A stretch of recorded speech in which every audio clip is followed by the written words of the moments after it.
Alô, alô, pessoal, sejam bem-vindas, sejam bem-vindos.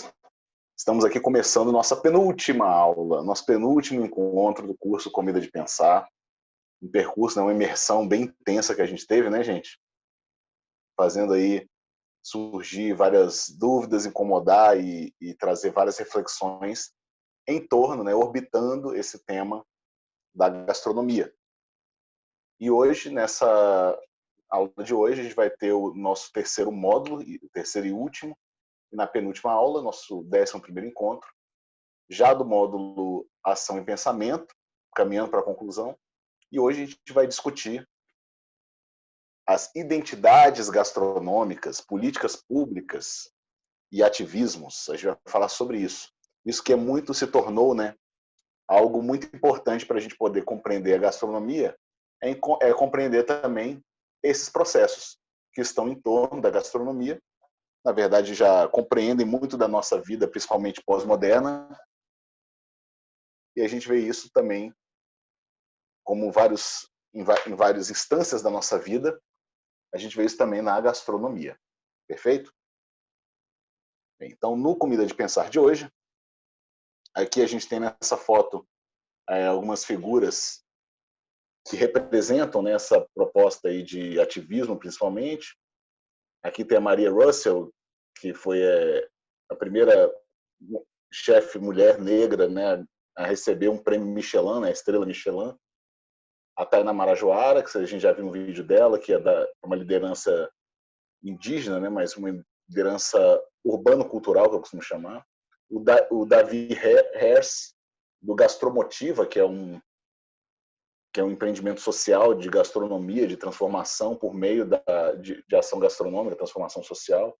Enfim, John Steinman também, que é um autor. Enfim, a gente tem algumas figuras aí só para a gente ilustrar isso que a gente está conversando hoje. Que será exatamente as identidades gastronômicas, os ativismos. Eu não sei por que não foi agora.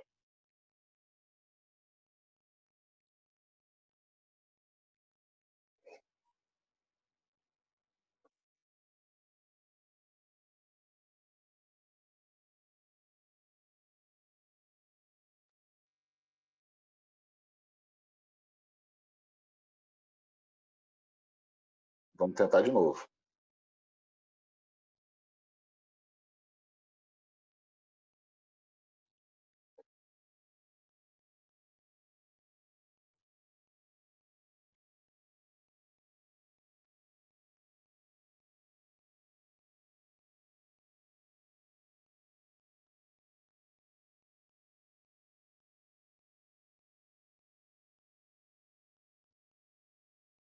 Uma limitação na nossa telinha, mas pronto. Acho que a gente já conseguiu resolver.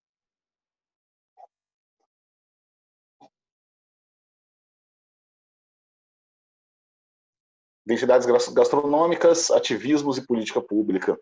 Aqui a gente tem nessa imagem, né, o famoso chefe espanhol radicado nos Estados Unidos, que é o José Andrés, que ele costuma bater recordes aí, né, de cozinhar para muita gente. Então ele tem um projeto social enorme, né, de cozinhar. E agora, por exemplo, nos tempos de pandemia, ele fez isso, né, com muita expressão, né, de cozinhar grandes volumes de comida para atender pessoas que são necessitadas, enfim. Identidades gastronômicas, o que é isso, minha gente? Por que a gente está falando dessa história? Identidade gastronômica, como tantas outras, como identidade política, identidade artística, identidade de gênero, nada mais é ou nada mais são do que desdobramentos de uma identidade cultural ou de uma proposta, de uma ideia de identidade cultural. O que seria essa coisa de identidade, né? A gente sempre pensa em identidade, a gente pensa no indivíduo, né? Até tem essa mesma orientação, digamos, essa mesma conceituação de centrar no indivíduo. Né? A identidade é algo pessoal e intransferível. A identidade que eu digo é o nosso RG, não é isso? Cada um tem um e acabou. Nossa digital é única, é a nossa identidade. E a nossa cultura? Como que é? É única? Falar sobre identidade é a gente falar principalmente sobre crise de identidade. Crise de identidade diz mais do que a identidade em si.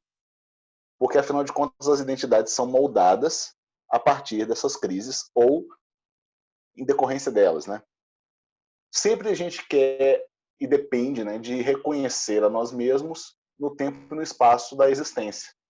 E basicamente isso que talvez queira dizer essa proposta ou essa ideia de identidade, né? Agora, a identidade que a gente quer trazer, apesar de a gente estar falando de identidades gastronômicas, né?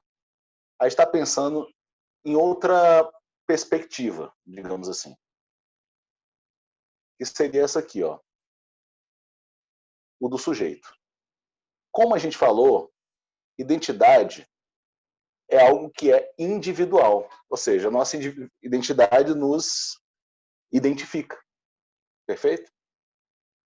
Só que a gente não está falando dessa identidade como esse selo de identificação. A gente está falando muito mais sobre como que é formada essa identidade.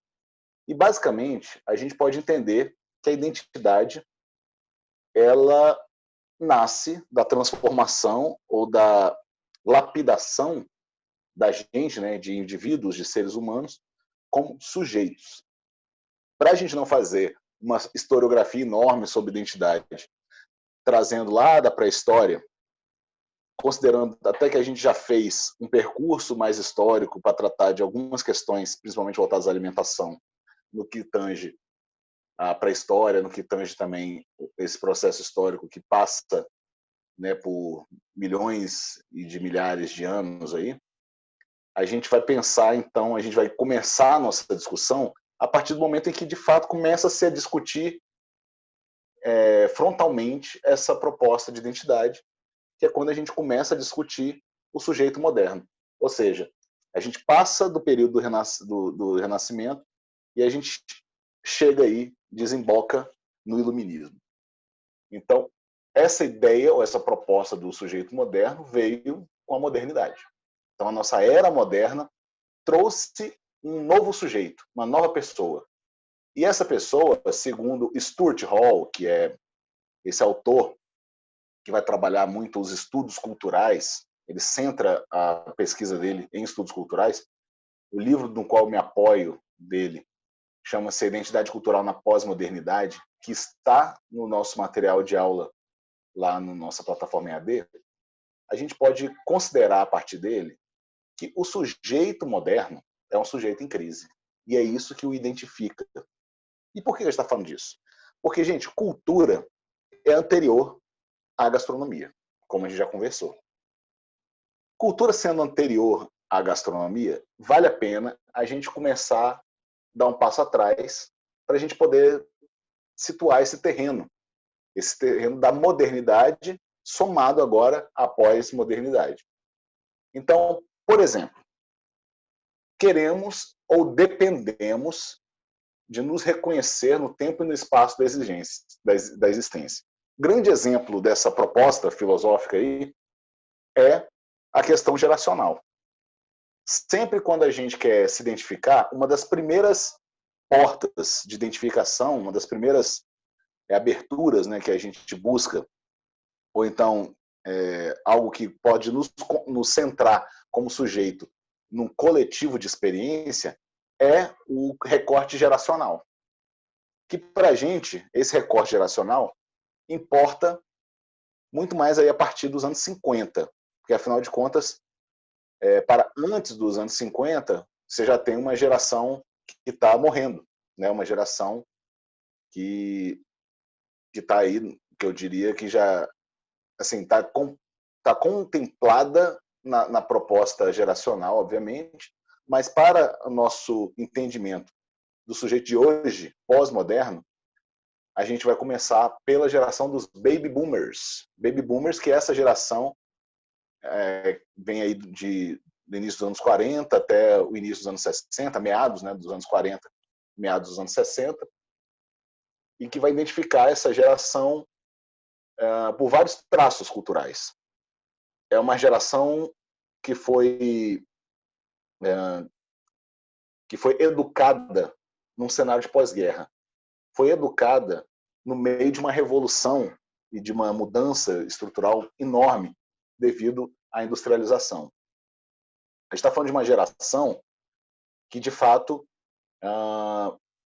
esse baby boomers, né, quer dizer que é um termo americano, né, usado pelos Estados Unidos, considerando também a demografia estadunidense, que considerava o seguinte, que esse momento dos baby boomers do pós-guerra, né, foi um momento que foi muito propício economicamente para a classe média e fez com que crescesse, né, a população de uma forma muito, muito grande. Assim, né? Então, uma população que já estava meio envelhecida antes disso ganhou vigor com uma nova geração de bebês.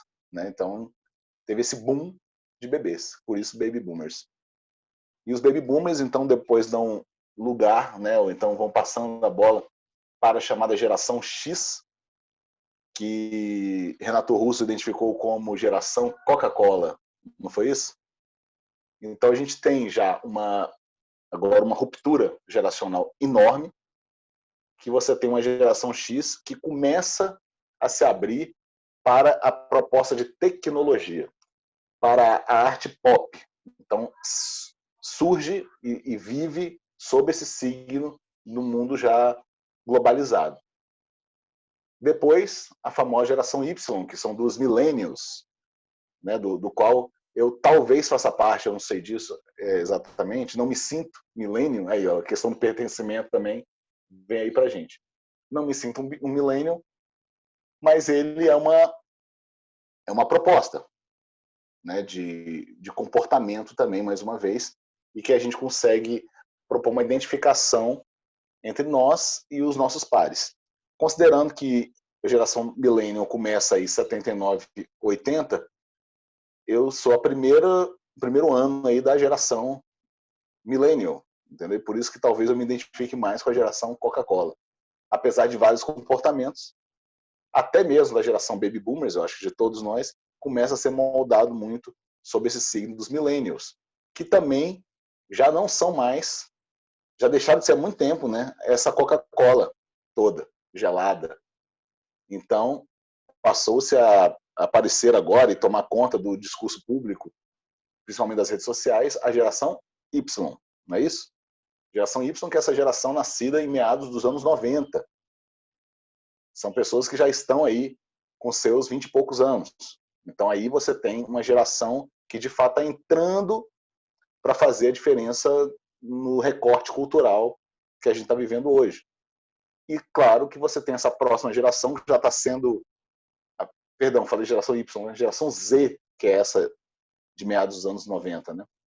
E a geração alfa, que agora estão chamando, né? Porque o alfabeto esgotou, precisou procurar não só o início do alfabeto, mas o início de um outro alfabeto, né? Para dar conta. Então você tem o alfabeto aí grego, né? Geração alfa. Geração alfa é essa geração do meu filho que nasce, então, nessa década anterior, ou seja, os 2010, os anos 2010. Então, você percebe por aí que já há uma proposta de identidade, ou seja, uma identidade geracional. Isso já nos molda de acordo com o tempo e espaço em que a gente está situado.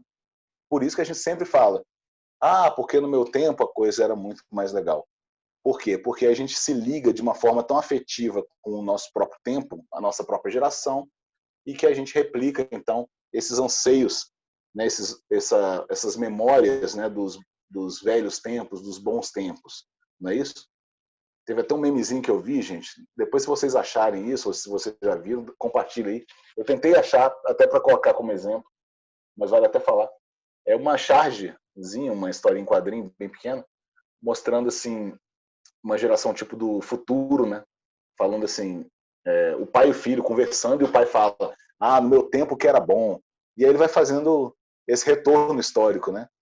Então ele passa agora para os anos 2000, no meu tempo que era bom, lá nos anos 90. Aí depois aparece o outro pai conversando com o filho, no meu tempo que era bom, nos anos 70, e vai retornando até os dinossauros, né? Quando um dinossauro fala assim, no meu tempo que era bom. E aí no tempo do dinossauro, sobrou, antes do dinossauro, duas amebas, que falam assim, poxa, não tem nada para fazer aqui. Então a gente está sempre buscando, se referindo a um tempo anterior ao nosso, como sendo aquele melhor tempo. E se a gente voltar tudo, a gente chega a um tempo que não tinha nada, então que não tinha memória. Por isso que a memória é algo, eu acho que seria na verdade como que eu diria, a grande pista para a gente entender essa proposta de identidade cultural. Voltando aqui, a identidade cultural, ou seja, centrada nessa proposta do sujeito moderno mais o sujeito pós-moderno. Que, afinal de contas, a gente está falando de um processo que, eu não diria que evolui, mas que ele tem um desdobramento. A gente situa esse sujeito moderno, porque na modernidade foi quando o sujeito conseguiu, então, ter uma plena consciência de si, né, das suas capacidades, né, das suas plenas capacidades, da razão, e se entender dentro de um mundo que está em plena transformação e nesse dinamismo. Né? O sujeito, esse sujeito moderno, ele é caracterizado por uma perda de um sentido de si, como diria Stuart Hall. Isso significa o quê? Que o sujeito, essa pessoa, está em constante deslocamento. Ele está sempre buscando o seu lugar no mundo social e no mundo cultural. Ou seja, ele busca sempre aceitação. O sujeito moderno, ou seja, o ser humano, é um sujeito carente, meu povo. É isso. Então, você tem essa crise que é um motor, na verdade. Quando a gente fala em crise, a gente não está falando só de eu vou morrer, quero morrer, vou cortar meus pulsos, tal. A gente não está falando de uma crise que leva a consequências dramáticas, como suicídio. A gente não está falando de crise no sentido de depressão ou no sentido de uma crise financeira, né? Ou então uma crise sanitária, como vivemos hoje. A gente está falando da crise como um motor de mudança. É que nem a gente falou de crise estética. É isso. A crise estética faz parte, inclusive, desse processo, como entendendo a crise como um motor de transformação. Então você tem esse sujeito. É tudo relativo. O que é de fato, o que de fato muda? A própria vida, a nossa existência, né? O que a gente quer dizer com crise de identidade? Quais são os acontecimentos na nossa sociedade que precipitaram essas crises também? E afinal de contas a gente recebe influências exteriores, não é isso? Quais são as consequências da crise? Para a gente poder entender essa proposta de crise, a gente tem que entender as concepções de identidade. E aqui, gente, a ideia de identidade é importante a gente falar. Opa, sim, vamos chegar aí, Simval. Essa velocidade moderna, ela dá o tom, né? Ela dá o ritmo, literalmente, dessa angústia. Mas a gente não está falando da crise como angústia, a gente está falando da crise como justamente esse ritmo, entendeu? A angústia sendo ela uma consequência, isso de fato. Mas a gente está centrando a nossa discussão, por enquanto, na crise, que é uma crise de identidade cultural. Por que a gente traz a proposta de identidade cultural antes da identidade gastronômica? Porque a gastronômica está inserida dentro da identidade cultural. A identidade cultural é provavelmente, a gente vai usar pelo menos aqui para o nosso propósito, como a base, né? Como o lugar da onde tudo parte, da onde tudo acontece. Por quê? Porque por causa disso aí, ó, que está escrito. Porque não há um conceito conclusivo de identidade. A gente não pode identificar identidade como algo estático. E se você tiver qualquer juízo sobre uma identidade, se você perceber, enfim, qualquer alegação teórica diferente uma da outra, isso significa que a gente está em pleno movimento. Então não adianta fechar a discussão de identidade cultural no ponto de vista do que é, porque você tem o sério risco de ser refutado em alguns meses, alguns anos, não sei. Esse próprio estudo do Stuart Hall, eu acho que ele foi muito sábio ao colocar de uma forma muito taxativa essa questão, falando assim, gente, este estudo, ele pretende iniciar essa discussão e mostrar como que ela se desenvolveu até aqui. Mas no eixo que eu estou propondo, eu estou prevendo que tudo pode mudar. Entendeu? Então isso é muito importante para a gente poder tentar entender a identidade cultural. E assim a gente chega em 3 propostas. Acho que ficou muito pequenininho aí, né, gente? Vocês estão conseguindo ler? 3 concepções históricas de identidade, centrada nessa ideia do sujeito moderno. Que esse sujeito moderno, ele é um sujeito que vai se tornar, portanto, pós-moderno, não é isso?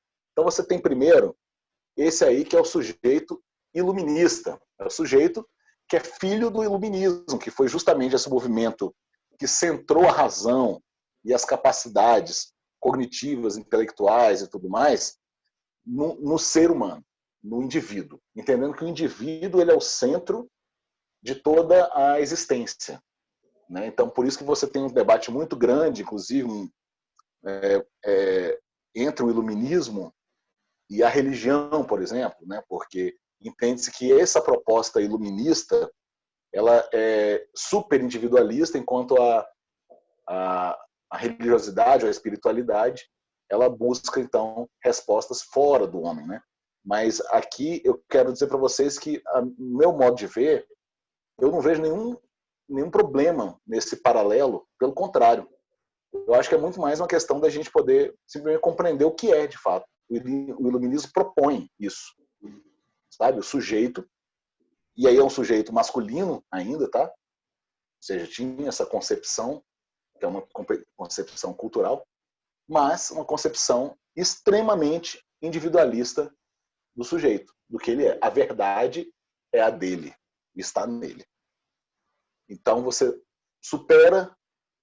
supera, né? Você talvez diversifica a proposta ou desloca a proposta identitária do sujeito iluminista para isso que foi chamado de o sujeito sociológico. E aí já é o sujeito do século XIX, já é o sujeito moderno de fato. Né? É aquele sujeito para o qual a concepção de identidade ela é uma concepção interativa. Certo? Outras pessoas são importantes para ele, para estabelecer relações e para mediar as propostas de valores, de sentidos e de simbologia. Então, o ser humano ele não é mais suficiente, a não ser um sujeito relacional com o seu ecossistema. Seu ecossistema não só natural, como também filosófico, sociológico. Né? Então, esse sujeito tem como núcleo central a sociedade, não mais o indivíduo. E aí é que a gente chega no sujeito pós-moderno, que somos nós. Ou seja, o sujeito pós-moderno é esse sujeito que surge, então, a partir das revoluções, das guerras e das mudanças, né, propostas, o que aconteceram ao longo do século XX, culminando aqui, ou formando nós aqui no século XXI. Então é o seguinte, esse sujeito pós-moderno, ele é produzido pelo meio. Ele é produzido pelo meio que vive. Então ele não tem uma identidade. Pelo menos, não uma identidade fixa. Ele não tem uma identidade muito fácil de ser compreendida, né, ou de ser contextualizada. Ela não é essencial e muito menos permanente. A gente está falando de um sujeito na qual a identidade, a característica central dessa identidade do sujeito pós-moderno está justamente na sua capacidade de mobilidade, ou na sua capacidade cambiante de se transformar em outros sujeitos, inclusive de ir e vir, de resgatar sujeitos iluministas ou sociológicos e poder se identificar com qualquer um qualquer uma dessas identidades, ao menos temporariamente. Olha assim. Por isso, gente, que a gente está falando de um processo que é super, super complexo. Então, não dá para a gente poder reduzir a proposta de identidade em uma coisa única, fixa. Beleza? Compreendido esse processo, a gente consegue, então, começar a achar algumas pistas, ou buscar algumas pistas, que possam indicar para nós o que é a tal da identidade gastronômica. E por que, quando a gente fala para esse curso de identidade gastronômica, a gente está se referindo também muito à questão política e à questão do ativismo, que também é uma questão política, né? Por que a gente está se referindo a isso?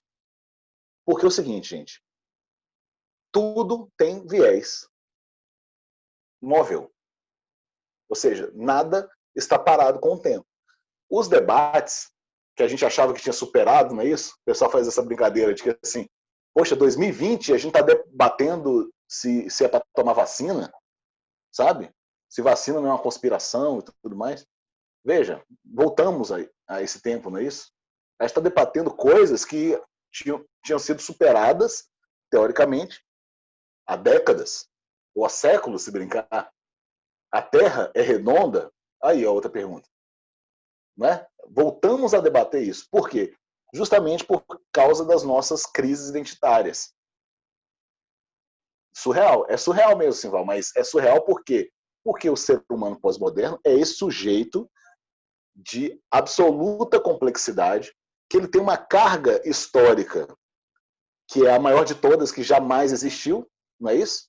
Afinal de contas, o sujeito que vivia até os anos 50 e não conhecia mais nada de lá para cá, ele perdeu aí, né, uma evolução substancial de mudanças e de diferenças e de crises que a gente carrega nesse momento. Porque a gente carrega também as crises do passado. Né? Os traços, as cicatrizes desses imaginários ocorrem, estão em nós, estão aqui gravadas na nossa pele. E aí a gente entra, então, na história da comida. E aí? Comida tem viés político? Comida tem gênero? Comida tem identidade? Essa é a pergunta. Me digam, o que vocês entendem? E aí pode espacinho para contribuições, para a gente bater o papo. O que vocês entendem que seria uma identidade gastronômica? Digam aí. Alguém se arrisca? Vamos lá, gente, só para não ficar no vácuo. Digam aí. Aí alguém abre o microfone e fala, pá, pá, pá. Pode falar, gente, sem medo de ser feliz, sem medo de falar bobagem. O que você perguntou mesmo? A minha cabeça está fervilhando tanto aqui. Eu viajei aqui na hora que você falou desses argumentos, né? Eu fui lá no Bauman, na questão dele chamar as coisas de líquidas. Uhum. A sociedade líquida. Né? E fiquei pensando, eu não sei se o Amora já viu um documentário que tem dos terraplanistas no Netflix. É um documentário, assim, Já vi e adoro esse filme, viu? Bem lembrado. Eu sou uma pessoa assim, né? Eu tento, por exemplo, eu não tirei as pessoas que pensam diferente de mim das minhas redes sociais.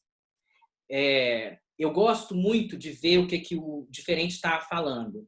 E às vezes, e a sua fala, eu fiquei pensando se eu fosse o Bauman, se eu não ia escrever sobre argumentações líquidas, sabe? Sobre argumentos líquidos. Porque eu fiquei lembrando desse documentário que no final eu estava tão fora da minha bolha que eu estava considerando os argumentos, eles faziam tanto sentido naquele embasamento fraquíssimo, né?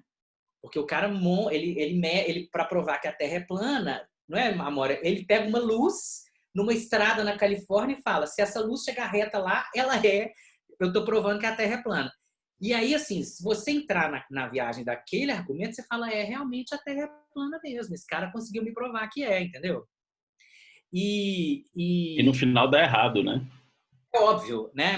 Mas assim, tipo, ele te convida, ele começa, eu acho que religião faz isso um pouco, desculpa aí, mas, né, se você consegue se enxergar fora do... Se você se coloca no transe, você entra na viagem, que é o que eu consegui fazer no filme. Mas em algum momento você sai ali e fala, não tem a menor condição dele provar com uma estrada de 1 quilômetro que a Terra é reta por causa disso, você fala, então tem outras coisas aí, né? Então, quando você me pergunta, comida tem gênero, comida tem identidade, comida tem viés político, eu consegui pensar assim, uma série de argumentos, mas que pode ser argumentos construídos dentro da minha própria ótica, né? Se esse argumento for líquido, eu consigo... Eu estou viajando demais aqui. Mas o outro pode não acreditar, o outro pode falar igual o Dória fala. Então a cozinha mineira é um mito, não existe não. Na verdade, sabe, tem argumento para tudo nos dias de hoje, porque você pode falar essas coisas, tipo, não, gente, não toma vacina não, tá? Sabe? É isso. E aí, gente? Existem, assim, o que vocês pensam que é uma identidade gastronômica? Eu acho que é uma questão em disputa, né? E não é quando você fala sobre aquele texto do Food, Circus, né? Food Circus, Food Circus. Ele vai mostrar que tem um grupo que monopoliza ali um determinado fazer, né? Que ele tem uma capacidade de influenciar aquilo que é, e aí a gente volta de novo naquilo que eu te falei da leitura lá do Bourdieu, naquele livro lá de Extinção, né? Que é essa coisa de dizer que cada campo social ele se rege por regras próprias e arbitrárias ditadas do centro do campo, né? Então quem está no centro de influência desse campo vai dizer o que é arte boa, o que não é, o que é gastronomia, o que não é. E aí aquele texto ele disseca um pouco esse campo gastronômico, né? Como que ele vai se construindo, né? E aí é avaliar o quanto que isso não constrói uma cultura também, né? Daquilo do que é bom, do que é refinado, do que então, e aí isso vai fazer as pessoas internalizarem isso até o ponto de ter uma característica quase essencialista de eu sou isso, eu sou francês, então eu cozinho bem, eu tenho uma cultura e esquece, e aí o cara que com uma tradição talvez muito mais rica, muito mais complexa, né, no Brasil, ele olha para ele e fala, eu não tenho uma cultura, né, gastronômica. Tá me lembrando, Amora, eu estudei gastronomia na Itália, né, e fiz um estágio num restaurante, depois o cara me chamou para ir para um outro, e aí depois eu fui para um terceiro, e nesse terceiro deu tudo muito certo, assim, sabe? A ponto do cara querer que eu ficasse lá e tal. E o dia que eu vi que eu nunca ia ser bom o suficiente, porque, afinal de contas, eu me chamo Simval do Espírito Santo Neto, eu não me chamo Simval Brunello Della Corte, sabe? Foi o dia que um menino que era estagiário, eu já estava assim, o chefe saía para fazer evento e eu ficava por conta do restaurante sozinho. E aí esse menino que tinha uns 17 anos, assim, porque lá na Itália tem uma coisa de você, em vez de fazer o ensino médio, você pode fazer uma escola técnica já de gastronomia. Esse menino, ele estava, tipo, nessa escola técnica. E aí, o meu chefe virou para ele e falou assim, ele chamava ele de Trap. Falou, Trap, você está na idade de pegar a sua mochila e ir para Ibiza e para os outros restaurantes da Europa e bater na porta e falar que você quer trabalhar. Ele, mas eu não tenho currículo, eu não tenho nada. Ele falou assim, bate na porta e fala, io sono italiano. Basta. Você falar que eu sou um cuoco italiano, eu sou um cozinheiro italiano e sou italiano, é o suficiente. E aí eu falei, caralho, se eu ficar aqui, eu vou ser sempre... Não, eu nunca vou chegar, porque eu não sou italiano, entendeu? E como que... Eu não sei porque que eu lembrei disso na sua fala, agora eu perdi o link, que tinha um link. Não, tá ótimo a fala. Totalmente linkado. Tipo Tá assim, linkado. não adianta, não tinha jeito. O menino tinha 17 anos, ele nasceu italiano, ele bate na porta e fala, eu sou italiano, acabou. Eu sei cozinhar, eu sou bom, eu sou muito melhor. Eu não estou dizendo que eu era melhor que ele, porém eu era. Mas sabe assim, tipo, é isso. Então pega a sua mochila, vem pro Brasil e mesmo aqui, sabe assim, eu montei um restaurante super legal, parará, e aí na mesma época um outro cara descendente de italiano abriu também, e tipo assim, tipo, o novo garoto italiano da cidade era ele, sabe assim? Não é recalque, não, sabe? É mais por causa dessa coisa da identidade mesmo que eu pensei. É uma questão identitária. É, Veja bem, gente. A comida, ela é cultura, não é isso? A gente concordou aqui ao longo desse processo de que comida é cultura, né? E ela tem, por ser cultura, autorização de integrar esse imaginário ou esse sistema identitário de um povo, né, da gente.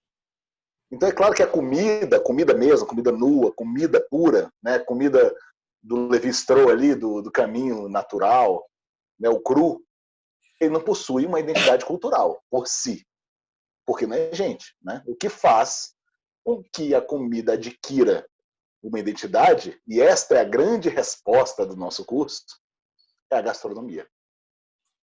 E as ciências e os saberes que orbitam a gastronomia. Não é isso? Por quê? O que nesse momento a gente pode entender é que esse processo que vestiu a comida, ou seja, que pegou a comida que era fixa, né? Era esse objeto, era esse lugar que significava a mesma coisa para qualquer tipo de animal que dela dependesse fisiologicamente, a gente transforma por meio de uma veste que a gente coloca, uma roupa, a qual a gente chama de identidade. Portanto, a comida, por si, não tem viés identitário. Mas ao momento em que ela atravessa esse campo simbólico da cultura, ela o adquire. Legal, né?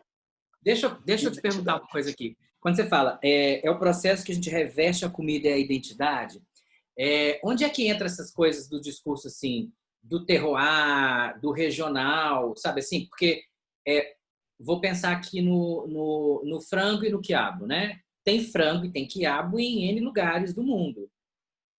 É uma pergunta, tá? Sim, ótima pergunta. É a identidade ou é o território? É a adequação do sujeito com o que tem disponível ali? O que é que você acha que faz aqui a gente ter colocado, aqui em Minas, né? Colocar o frango para dourar?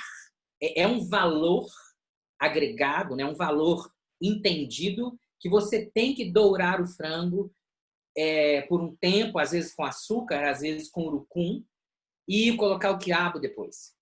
Você vai na China, ele vai fazer o frango de um outro jeito e o quiabo de outro jeito. Você vai na Inglaterra, ele vai pegar o frango e vai jogar direto na água fervendo, e o frango é branco, e a gente acha o frango ser branco um problema, mas eles não acham ser um problema. É a identidade ou é a gastronomia? É o que você acha que dá esse revestimento? Legal, muito massa, muito massa. Deixa eu vir aqui para vocês. Estou tentando só disponibilizar aqui a apresentação, mas já começando a responder você. Daqui a pouco eu vou no slidezinho, porque a gente vai falar sobre isso. Você falou que o processo que reveste é a identidade, mas eu acharia que o processo que reveste é a cultura, não sei. Não, então, mas identidade, ele é um processo da cultura. Quando a gente adquire cultura, a comida por si só, é isso que a gente está falando, que a comida por si só, nesse lugar que é o natural, ainda Levi-Strauss ali, ela não é nada, né? Ela é comida, perfeito? Uhum. Quando ela atravessa esse campo para a cultura é o que a reveste. Ou seja, quando ele absorve a cultura, ele ganha essas vestes. Dá um exemplo interessante também de Levi-Strauss, que é muito legal, e que, inclusive, na verdade, é a historinha que eu uso para batizar a minha tese de doutorado neste momento, que é A Comida Nua. Né? O nome da tese é essa, A Comida Nua, Crise Estética nos Imaginários da Gastronomia. Então, a comida nua, ela basicamente, eu faço uma relação dela com a proposta do homem nu, do Claude Lévi-Strauss. Não sei se vocês estão familiarizados com a ideia do homem nu, mas basicamente, essa proposta do homem nu é o homem sem cultura, que Lévi-Strauss vai apontar. Ele usa lá uma das mitologias, né, dos indígenas Bororo, que foi o lugar de estudo dele, e descobre essa mitologia do desaninhador de pássaros, que é um homem chamado um herói, né, um herói dessa mitologia, que ele era o desaninhador de pássaros, ele era o cara que mandava justamente na fauna e na flora. E ele foi considerado um ser humano sem cultura. Por quê? Porque ele era nu, por causa da sua ausência de roupas. No entanto, este homem nu, que é o desaninhador de pássaro, ele tinha uma cabeleira enorme, ele tinha pelos por todo o seu corpo. E aí? Ele precisa dos adornos para ser um homem cultural? Para a ótica nossa, de povo já culturalizado, urbanizado, globalizado e também dominante, sim, esse sujeito não possui cultura. E essa marcação foi tão grande da falta de cultura que a gente pode exemplificar até pela nossa relação histórica com os indígenas, não é isso? Até hoje ressoa, retine essa proposta de que índio é nu, não tem cultura. Entendeu? E depois a gente ainda refuta a proposta do índio quando ele coloca roupa, né? Ele fala assim, esse índio deixou de ser índio porque colocou roupa. Ué, não é isso que vai definir. Cuidado, ele tá fudido de qualquer jeito, né? Coitado. Não é isso que define o indígena, não é isso que define esse homem nu, esse desaninhador de pássaros. E por isso a ideia da comida nua. Porque a comida nua, ela, para se tornar cultura, por exemplo, no nosso entendimento, ele precisa dessas vestes. E quais são essas vestes? É a veste do trabalho da cultura, ou seja, a própria agricultura já promove isso. Porque ela não, a agricultura, a gente não está pegando mais o alimento selvagem, não é isso? Não é mais o alimento nu que está no meio da terra. A gente está falando agora de um alimento culturalizado. Ainda que a gente use a cenourinha lá, pura, só passando a mão para tirar um pouco da terra e comer do solo orgânico e não sei o que, e parará, parará, isso já é um movimento culturalizado, já é a criação de uma identidade. Então, a cultura, quando ela reveste, ela, então, confere à comida um caráter identitário. Não é isso? Deu para sacar aí, gente? Tá legal? Hein, Guilherme? Oi. A sensação que eu tenho é de pensar assim, é sobre você, não é sobre o que você faz, mas sobre quem você é, né? Então essa questão do italiano aí, né, que o Simval colocou tão bem a partir da experiência dele, né? Que é assim, se você chegar na Itália, qual é a obsessão daquelas pessoas? É de você ter uma forma local de fazer aquelas coisas, de você valorizar os ingredientes locais, fazer da maneira mais simples possível, na receita da vovó, né? E aí todo mundo brigando com todo mundo porque tem que ser a receita daqui, né? Dessa região, o vinho daqui, né? E aí, por isso que eu brinco que o goiano é o italiano, né, do Brasil, porque é esse povo também que tem que ser do jeito dele. Se mudar um pouquinho, ele já faz cara feia, né? E aí, eu acho que os mineiros são muito mais cosmopolitas nesse aspecto, né? Olha o mineiro aqui levantando a... Então, mas eu ainda acho que o mineiro é muito mais cabeça aberta do que um goiano, sabe? Para as coisas, né? Para as formas diferentes de se fazer, né? E aí, só que aí, por que é? Por que a comida goiana não é valorizada? Por que a comida mineira não é? Por que não tem restaurante estrelado aí fazendo comida mineira, né? Tem essa coisa Alex Atala aí, né? Mas, e que inclusive é isso, né? Porque se esse cara for lá tentar fazer o que o francês faz, o que o italiano faz, porta na cara dele, né? Então, o lugar dele é pegando as coisas do Brasil e fazendo um revestimento chef's table para jogar para o mundo, né? Mas então, e aí que eu acho que entra essa questão da cultura, né? Quando ela e a vinculação dela com a política, né?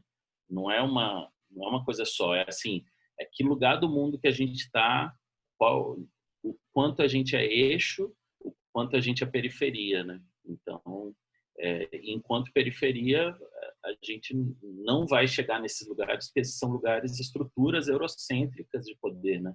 Que até os americanos acabam virando, tem um senso de viralatismo, né? Então, eu olho assim para o que é ser um italiano, o que é ser um francês, para mim assim só tem uma comparação no mundo, sei lá, com os persas, eles se olhando assim historicamente, o egípcio, assim, o resto é resto, né? Então, só essa Não, ideia assim, sem legal, solução. Amora, a contribuição. Mas eu acho que aí a gente está falando só de uma questão de medidas. Porque não é exatamente que não tenha, sabe? Claro que há hegemonia, claro que há discursos um em cima do outro. Mas a questão, e aí eu vou colocar aí para vocês, a questão é um pouco além dessa simplificação, que, aliás, até esse próprio contexto de identidade cultural que eu trouxe, ele parte de uma simplificação, tá, gente? Porque também a gente não consegue explorar fundo exatamente agora. O que é, respondendo aí e trazendo mais uma perturbação aí, em cima da questão que o Amora colocou, basicamente o que você está falando, Amora, é isso. A identidade como elemento de posse. Entendeu? Você identifica, né? A identidade serve para identificar uma posse, um lugar que vai ser, sim, hegemônico. E esse lugar, ele passa justamente por uma construção que é narrativa, uma construção simbólica, e, claro, e aí a gente precisa situar muito bem uma questão importante, que toda essa discussão que a gente trouxe, dos regionalismos, por exemplo, é uma discussão acerca do marketing e da cultura e da produção de valores turísticos. Basicamente, o turismo ele tem uma importância enorme para esse debate, porque é o turismo que vai definir, basicamente, essas argumentações do por que é comida mineira e por que é comida goiana não. Sabe? E eu já tenho uma resposta já até mais fácil, porque Simval talvez saiba melhor isso aí, eu não estou conseguindo lembrar qual é a data, mas teve um governador de Minas Gerais Teve. Né, que fez uma lei. Diga lá, como é que é? Década de 40. Na década de 40. Foi uma legislação identificando e colocando Minas Gerais, colocando a culinária mineira, entendeu? Como algo a ser protegido, como algo a ser valorizado. Então, essa narrativa ela também é a partir de uma construção de política pública mesmo, entendeu? Então, a cozinha mineira sai na frente em relação a essa identificação, apesar do estado de Minas não ter sido um dos estados mais antigos do Brasil, entendeu? Como formação de estado dessa forma. Né? Basicamente, ele era aquele espação todo lá, que o pessoal chamava de quê mesmo, gente? Na formação do Brasil tinha o Grão-Pará, né? Tinha o Rio de Janeiro, que chegava até o Rio Grande do Sul, e você tinha aí Itanhaém. Itanhaém veio antes de Minas Gerais. Não é isso? Como proposta a ideia de Estado. Então, o que nos divide não é o lance do Estado, é o lance da posse. E é por isso que eu trago esses terminhos, né, que são muito próprios do universo da vinicultura, que são IGP, DOC, DOCG, terroir. Esses são os argumentos que foram consolidados, de posse, né, que foram consolidados principalmente pela cultura sobre posse, tá? Sobre a cultura italiana e francesa. O que seria posse? A posse seria o seguinte, seria mais ou menos uma delimitação de terra que você vai falar que é minha. Claro que quando eu estou falando de posse aqui, nesse sentido IGP, DOC-G, ele não é só um processo de privatização, tá? Não estou falando disso. Eu estou falando mais no processo de identificação da terra como sendo própria para um determinado tipo de produção. A gente tem isso aqui no Brasil a partir, por exemplo, do queijo canastra, por exemplo, que ele tem um local de produção. Então, ele funciona na mesma forma identitária que a champanhe. A champanhe só pode ser produzida e ser chamada de champanhe, ou seja, ganhar a identidade de champanhe, se for feita na região de Champagne. A mesma coisa o vinho madeira. E aí você tem essas identificações. Né? A identificação geográfica do produto, que é o IGP, né? A denominação de origem controlada, ou seja, controlada, tá vendo? A posse, mais uma vez. Você controla essa denominação.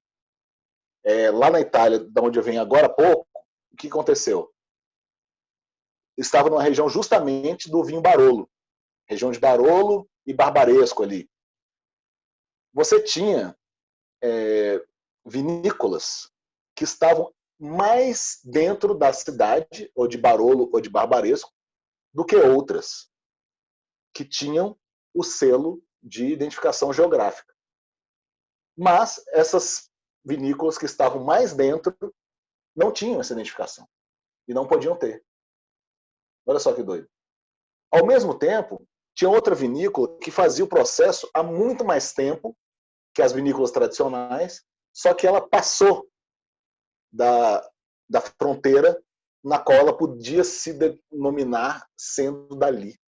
Então, era um vinho barbaresco, com todo o processo de fazê-lo, com toda a sabedoria, toda a ancestralidade, todos os recursos, mas sem o selo, porque passou de uma determinada linha. Mas o que define isso é um processo político, que é o que vai determinar as novas identidades. As identidades a partir desses símbolos e desses signos do produtivismo, por exemplo.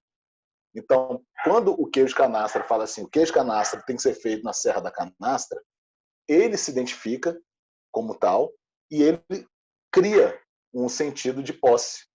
Do mesmo jeito que a famosa história do queijo gorgonzola, né, e o parmesão reggiano, né, da Itália. E a gente vai criando e vai cunhando esses termos. Então, quando a gente vai falar de algo que não tem o controle, porque obviamente a gente está falando de uma indústria de vinho, ou também da indústria de queijos, não entendendo da indústria, como digo, a superindústria, né, mas a indústria que rege todas essas iniciativas dessa produção, essas indústrias elas conseguem, ou têm mais facilidade, ou mais capacidade de determinar a origem, a localização. Não sei se vocês conhecem o Gil Guimarães, que é de Brasília. Ele é dono da Casa Baco, da Baco Pizzaria, enfim. Ele lançou uma coisa que, eu confesso que eu não falei com ele sobre isso, eu só sei de ver nas redes sociais, mas ele criou um prato chamado arroz de território. Olha que coisa engraçada. Tá vendo? É ele determinando o sentido de posse dele. Esse aqui é um arroz de território. Significa que esse arroz aqui, todos os ingredientes que estão aqui dentro desse prato são desse nosso território aqui, são do Cerrado. Entende? Ele cunhou esse termo. Então, Sival, quando você fala do dourado, do frango dourado com açúcar e tudo mais, é sim uma forma de você criar uma identificação, mas você não tem a estrutura de política ou de lobby, né, ou industrial, essa capacidade para se determinar a partir de um selo de identificação de origem. Entendeu? Outros conseguem fazê-lo, que nem os curries da Índia. Né? Você tem regiões que têm diversos curries ou masalas, etc. Na China, você tem pimentas específicas, né, de determinadas regiões.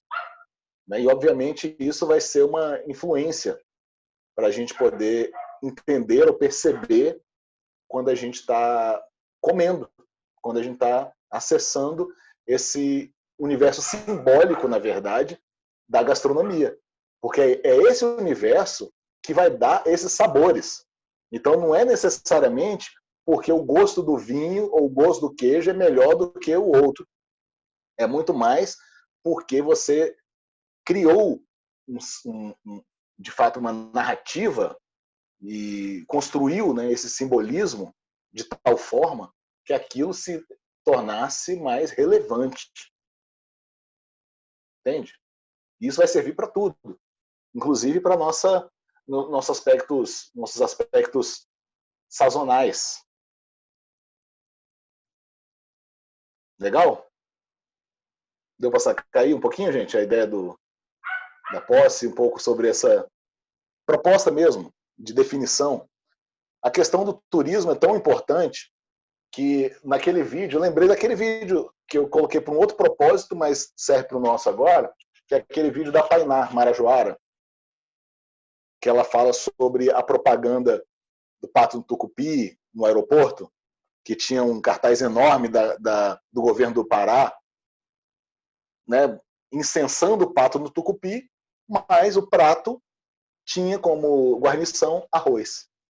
E ela questionou isso, falou assim, ué, mas se a gente mesmo já extrapolou nossa própria, se a gente ressignificou nossa identidade, com essa fluidez, mais uma vez, a modernidade líquida, né, de novo, falando conosco, né, do Bauman, que esse arroz, ele se torna, então, essa guarnição legível desse prato, não mais a farinha. Ou seja, a identidade, ela muda.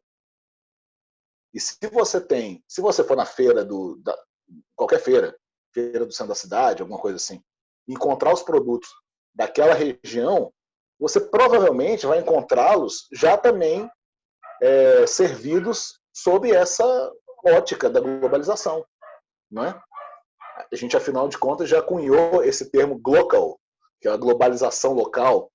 Você vai em qualquer feira, você encontra os produtos, né, sal rosa do Himalaia, óleo de coco, sem sabor. Então, isso começa a entrar nesses universos. E a gente começa também a determinar, porque esse vício, não é só um vício, né, mas essa estrutura, na verdade, principalmente europeia, de identificação de produtos a partir de territórios, a gente usa de uma maneira um pouco mais displicente, como o Brasil, não é? Mas a gente reconhece a partir do momento. Só que nosso reconhecimento ele foi muito moldado pela indústria do turismo, e não ao contrário. Né? Onde a indústria do turismo, no caso da Itália e da França, a indústria do turismo parte dessas identificações, que são um pouco prévias, ou então concomitantes. E aí, a partir daí, cria essa identidade. E são, a meu ver, assim, né, trazendo um pouco mais aqui para Minas Gerais, eu falo isso muito com os alunos, assim, eu brinco com eles, gente, vamos montar um restaurante mineiro aqui na aula agora. Como é que começa? A logomarca. Tem 2 tocos de lenha fazendo um X, né? Ele vai sempre chamar Dona Fulaninha, cantinho de não sei quem, toco de não sei quem, a toalha é de chita, o negócio é esmaltado. É uma coisa, é uma embalagem, é um kit, quase um kit de franquia que você recebe, tão entendido e tão legível, que permite que essa identidade da comida mineira, né, esteja tanto na Avenida Paulista, porque aí você está lá na Paulista e basta você colocar uns tocos de madeira, né, um chão meio avermelhado e tal, e lá dentro um fogão a lenha falso, né, e lá dentro ser tudo feito normal, numa cozinha industrial, super verificada pela Anvisa, sabe? E você embala esse produto da cozinha mineira, né? De uma forma que ele seja legível em São Paulo ou numa praça de alimentação de shopping, né? Eu acho tão surreal que eu não sei se tem aí em Brasília, na cidade onde vocês estão, mas tem restaurante de comida mineira de shopping, gente, que tem estampa de vinil de tijolinho. Né? Para mim, é tão surreal quanto o bolo de casamento de isopor. Tipo assim, o fake, mas assim, sabe, aquilo eu acho um motivo de estudo, assim, sabe? E a gente compartilha isso, né? O recorte que você dá nas aulas de cozinha mineira é a mesma coisa, é o frango com quiabo. Porque é isso que os alunos têm que aprender para vender comida mineira em São Paulo, em Betim ou em Nova York, né? É o que se compartilha, né? Isso, eu acho que por isso é o êxito da cozinha mineira e eu acho que no Brasil, da cozinha baiana também. Porque conseguiu fazer e talvez a goiana não tanto, né, amor? E conseguiu fazer um pacotinho ali, né? Um kitzinho de tipo, isso aqui é a cozinha mineira, e aí você consegue replicar isso em escala enorme, assim, né? E eu também discuto muito com os meus alunos, assim, como que para nós, e aqui a gente pode brincar com isso, né? Porque estamos em casa, receber visita aqui em Minas, né? Aqui em Belo Horizonte, assim, quando você fala que você está com visita, é motivo de você sair mais cedo do trabalho, é motivo de você dar os pêsames para alguém, né? Tipo assim, gente, eu não vou porque eu tô com visita em casa. Aí o outro fala, não, menina, vai então, pelo amor de Deus. Eu sei como é que você... Porque você não consegue ter uma visita 3 dias. E olha, e a gente é o mais hospitaleiro, né? Por que a gente é tão hospitaleiro? Porque a pessoa vem na nossa casa, ela não levanta nem para tomar água. Aí eu vou ali pegar, não, eu vou para você. Não, você sabe assim, tipo, esse kit da hospitalidade de Minas, né? É muito curioso, assim. Eu lembro quando eu era criança e chegava visita lá em casa, tinha aquela mesa de café, eu falava, nossa! Aí minha mãe me dava aquele mini beliscão, assim, do tipo... Porque não tinha aquele café da manhã, não era verdadeiro, né? Mas era o café da manhã do mineiro que tinha que mostrar que é aquela forma que a gente recebe o visitante que é meio primo distante, assim, mas que mora em São Paulo, sabe? E ele vem para cá esperando que ele não vai nem levantar para lavar a própria mão. Se deixar, a mãe mineira vai ali e lava a mão dele. Né? Mas o que acontece? Ela não consegue... 3 dias depois, ela já está exausta, né? Tem aquela coisa de botar a vassoura atrás da porta para a visita ir embora, porque você não dá conta, né? Legal, legal. Gente, um exemplo, uma ilustração, na verdade, muito importante sobre a identidade. Que, no final das contas, como a gente está conversando aqui, volta à questão que a gente levantou na nossa aula anterior, numa das nossas aulas anteriores, que é o pertencimento. E quando a gente fala de identidade cultural, a gente está falando de pertencimento, a gente está falando do nosso lugar, do nosso chão. Você lembra que a gente usou a gente cunhou essa expressão aqui, nesse nosso fórum, de que o nosso chão a gente carrega conosco. E a gente o expressa. E para isso, vou compartilhar aqui com vocês uma pequena pérola da música brasileira. E aí, gente, já tinha ouvido? Um clássico aí, né?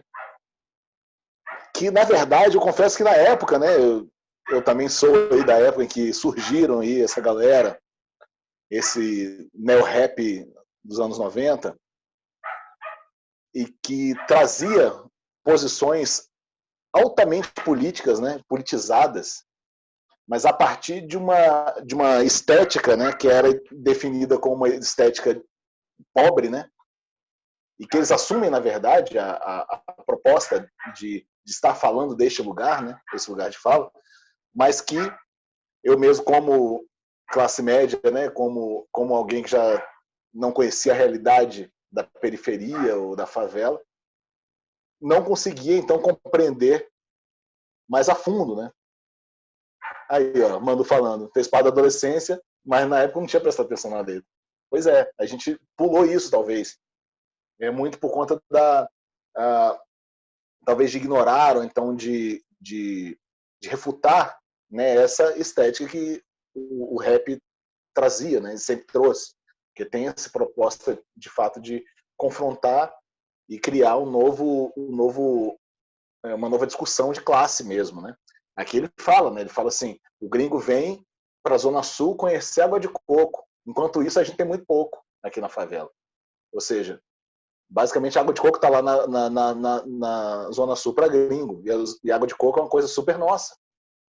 Então esse pertencimento ele já é definido como uma identidade turística e não mais como uma identidade, né, a apropriação do coco, da água de coco, não é mais uma identidade cultural brasileira litorânea, porque a gente está falando de uma cidade litorânea, Rio de Janeiro. E aí? Né? Como é que o coco ele sai, então? Ele tem esse deslocamento. E esse deslocamento, ele me parece muito um outro deslocamento que a gente tem da nossa história enormemente recente, né? Incrivelmente recente, que é o arroz, não é isso? O arroz que, neste momento, traz o preconceito que o samba sofreu, o Amor está falando, é o mesmo preconceito que o samba sofreu, o rap sofreu, e o funk também, esse funk carioca, né, o pancadão também, sofre.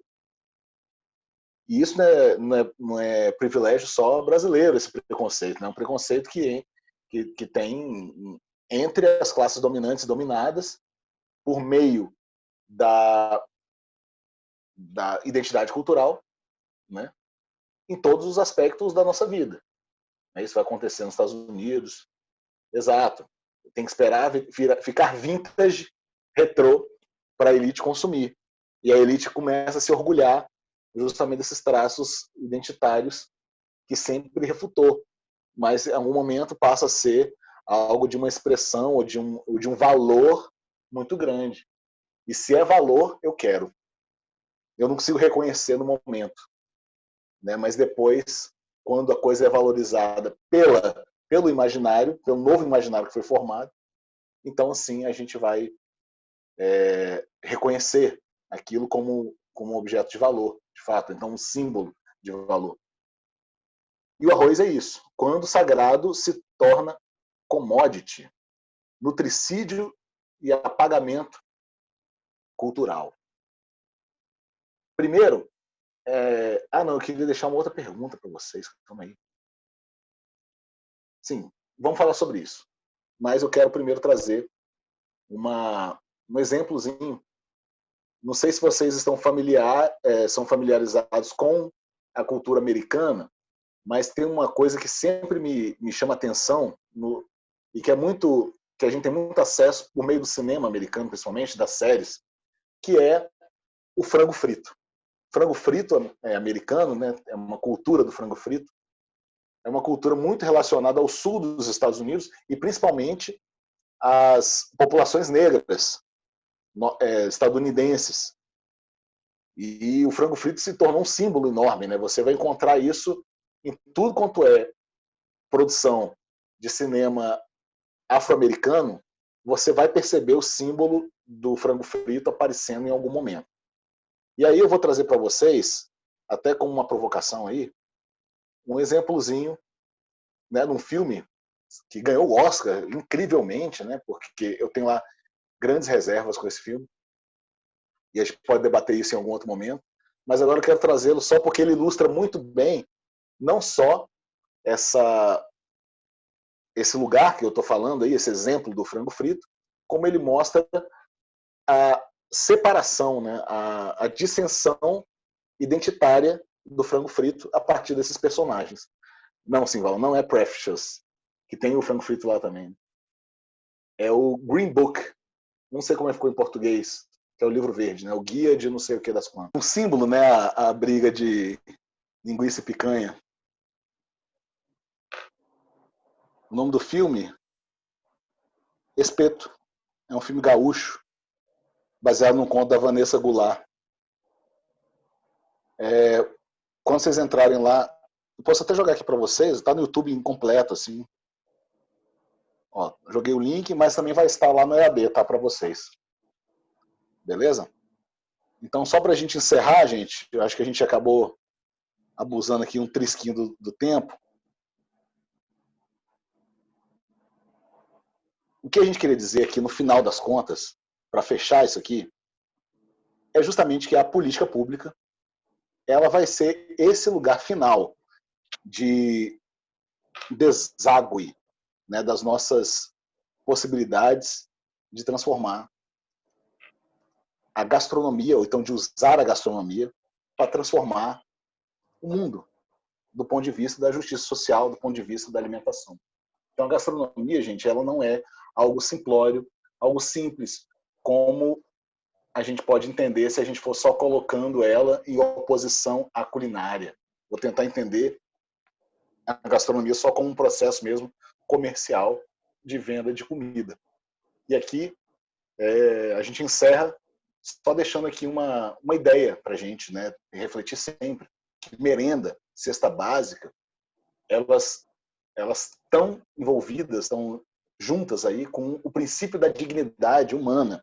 É o direito à cultura, que também é o direito à cidade, que é o direito à alimentação segura e saudável.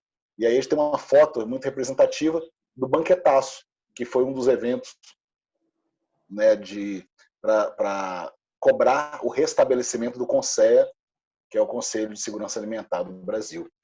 Então a ideia de que a gente precisa olhar para a merenda, para a cesta básica, do ponto de vista de potencializar as ações afirmativas para proteger o direito, ou para reivindicar o nosso direito, é o que nos traz esse princípio da dignidade e é como a gente consegue mudar o mundo por meio da gastronomia, ou então o serviço que a gastronomia pode, enfim, prestar para a nossa população.